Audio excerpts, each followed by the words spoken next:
인공감미료를 통해 가지고 체중을 빼려고 했던 노력들이 장기적으로 다 실패했거든요. 이 다양한 식품 첨가물들이 한 번에 섭취로는 큰 문제가 없겠지만 누적했을 때 우리 대사에 어떤 영향을 미치는지는 물음표가 많이 붙거든요. 대체당이라는 게 혈당을 재보면은 늘지 않거든요. 그런데 여기서 함정이 이라는 곳에 좀 있긴 해요.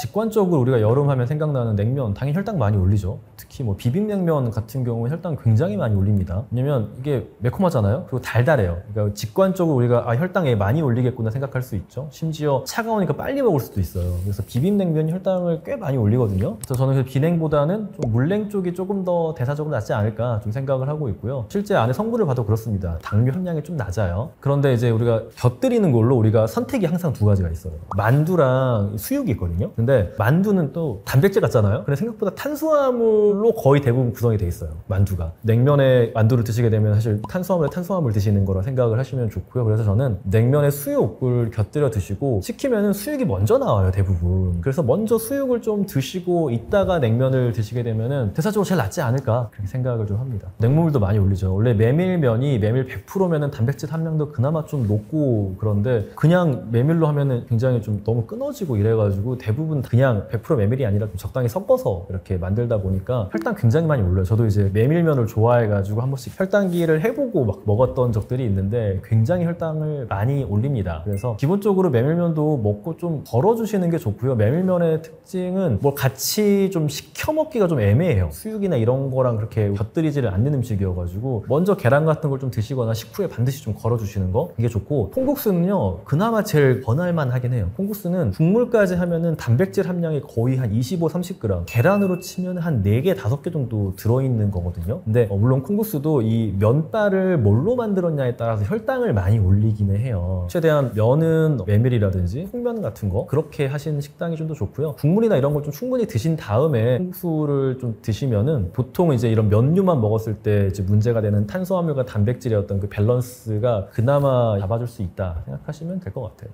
에사비 같은 경우에는 그 안에 들어있는 아세트산이 작용을 하면서 혈당 반응을 조금 줄여주는 건데 꼭 비싼 에사비일 필요는 없고요. 사실 뭐 아세트산을 먹으면 되는 거거든요. 근데 그게 얼만큼 의미가 있냐라는 거는 약간 물음표가 좀 붙을 수 있고, 또 결국에는 이게 아세트산, 산이기 때문에 위액의 어떤 분비를 좀 촉진할 수가 있어요. 또 이게 공복에 드시면서 속 뒤집어지시는 분들 종종 이제 봤거든요. 먹고 속쓰림 같은 게 있다면은 굳이 드실 이유는 없다. 사실 식후에 조금만 걸어줘도 그 효과를 충분히 볼 수 있거든요. 결국엔 먹는 총량과 식품의 어떤 그 행태와 그리고 식사 후에 어떤 활동들을 하느냐가 훨씬 더 중요하다라고 이야기를 드리고 싶고, 속 쓰려가면서 드실 이유는 하나도 없다. 또 치아에도 좀 안 좋을 수 있거든요. 산이기 때문에. 그래서 이런 것들을 좀 고려했으면 좋겠다 싶고, 비싼 에사비일 필요는 또 없다라고 이제 생각을 합니다. 완전히 단맛을 그것으로 대체한다고 했을 때는 혈당 관리에는 뭐 당연히 도움이 됩니다. 대체당이라는 게 기본적으로 우리 몸에서 약간 그 제품마다 다르지만 흡수가 잘 되지 않기 때문에 혈당 영향이 거의 없어요. 그런데 여기서 함정이 단맛이라는 곳에 좀 있긴 해요. 여러 인공감미료를 만든 음료류가 시장에 지금 굉장히 많잖아요. 지난 한 몇 년간 인공감미료에 들어간 이 단맛의 강도 자체가 한 20-30% 정도 올랐다는 기사들도 있었거든요. 뭐가 문제냐면은 단맛에는 계속 익숙해지는 거예요. 그렇다 보니까 인공감미료를 통해 가지고 체중을 빼려고 했던 노력들이 장기적으로 다 실패했거든요, 대부분. 그래서 그 이유로 봤더니 뚱뚱하신 분들 같은 경우에는 이 혀가 달기 때문에 혀의 단맛은 혈당의 어떤 그 자극으로 연결이 돼야 되는데, 혈당의 자극이 없다 보니까 우리의 뇌가 이 인공감미료로 만든 어떤 음료를 마시면서 오히려 배고픔, 그러니까 이 혈당 반응을 좀 유발할 수 있는 다른 식품에 대한 어떤 욕구를 올리는 거죠. 이런 방향으로 이제 작용할 수가 있어서 전체 섭취량이 좀 늘어날 수 있다라는 이런 가능성 좀 제시를 했고요. 식생활의 행태 자체가 결국 이 인공감미료가 들어간 어떤 뭐 청량료라든지 뭐 과자 이런 거를 먹는 게 우리가 결국 지향해야 되는 조금 더 자연스러운 식생활의 방향이 아니기 때문에 적극적으로 추천하기는 좀 어렵다라는 이제 입장이거든요. 그래서 인공감미료를 드시고 싶다라고 한다면은 이 전체적인 단맛의 총량은 점점 줄여가는 방향이 맞아요. 야, 이거 인공감미료니까 뭐 당연히 괜찮지라고 하시면 사실 과자에는 그 인공 감미료만 들어가 있는 게 아니라 다양한 또 식품 첨가물들이 들어있어요. 이 다양한 식품 첨가물들이 그 한 번의 섭취로는 대부분 뭐 큰 문제가 없겠지만 누적했을 때 우리 대사에 어떤 영향을 미치는지는 물음표가 많이 붙거든요. 그래서 전체적인 섭취량을 줄이는 방향으로 반드시 가야 한다. 그리고 이런 인공적인 단맛은 최대한 좀 줄이는 방향이 좋기는 하다라고 이제 생각을 합니다.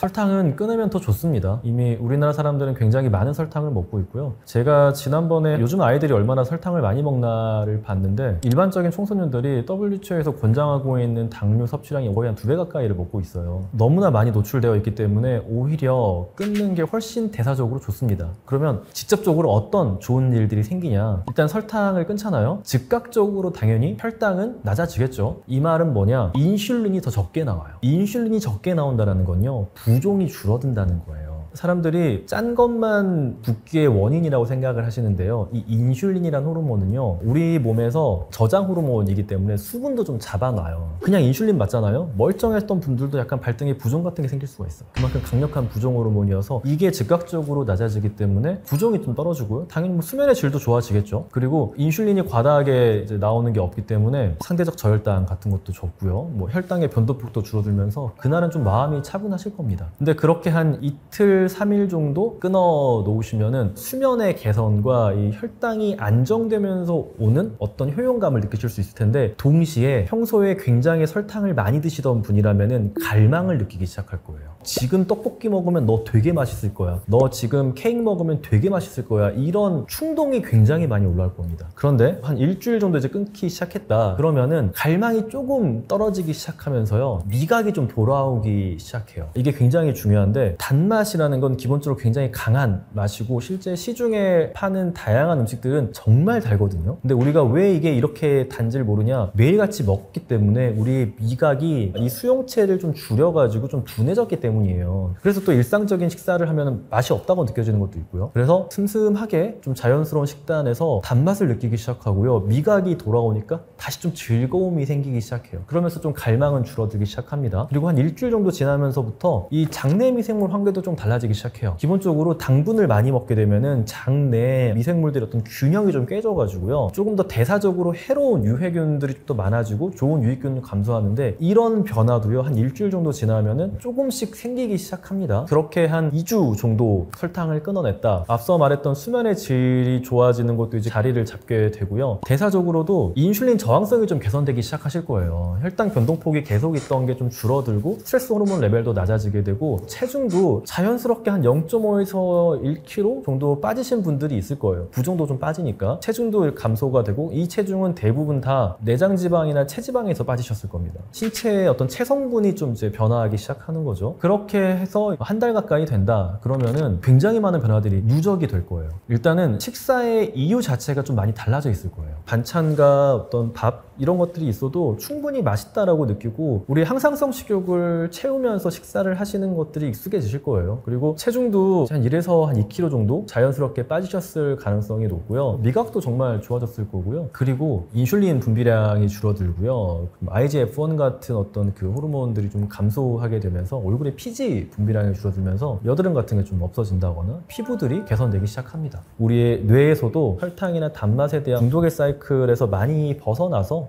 보상체계가 이제 정상화되면서 훨씬 더 의욕적으로 자신의 생활이나 혹은 대인관계 이런 것들을 이제 마주하고 계실 가능성이 더 높을 것 같습니다.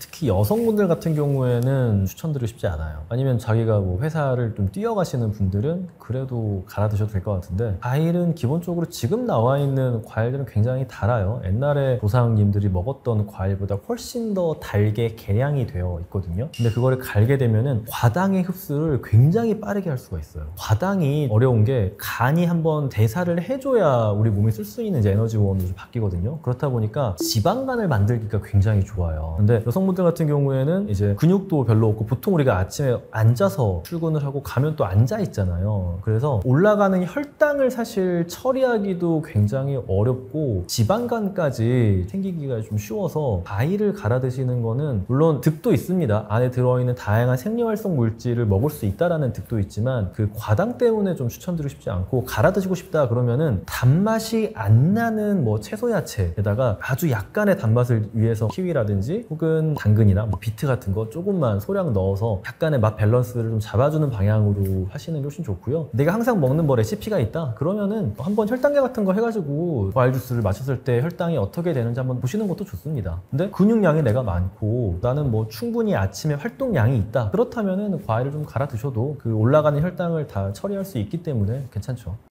음료 같은 거 먹고 주무시면은 자면서 대사적인 스트레스가 좀 있었을 수도 있고요. 기본적으로 회복을 하기가 좀 어렵기도 하고 수면의 질이 좀 떨어지는 경우가 많아요. 그러면은 아무래도 아침에 내가 지금 충분한 제대로 된 컨디션이 아니라면은 나를 깨우기 위해서 더 많은 스트레스 호르몬들이 나와야 됩니다. 그러면 하루 종일 조금 더 충동성이 좀 올라가요. 그 장기화되면은 장기적으로도 나의 어떤 자기조절 능력이 떨어지게 되고 편도체가 과활성화되면서 조금 더 충동적이고 달달한 것과 기름진 맛에 대한 갈망도 더 올라오는 상태가 되게 돼요.